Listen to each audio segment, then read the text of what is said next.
Мусор возможности ловить вооружение, чи техники, чи так. Мусор, авиак что да, мол, каждый командир чи живет так.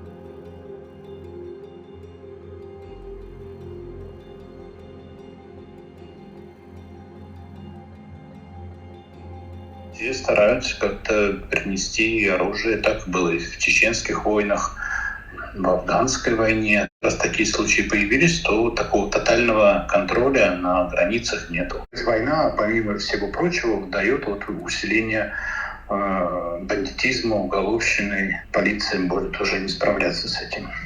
Тем более она заточена сейчас на другое, да, на ловлю протестующих против войны.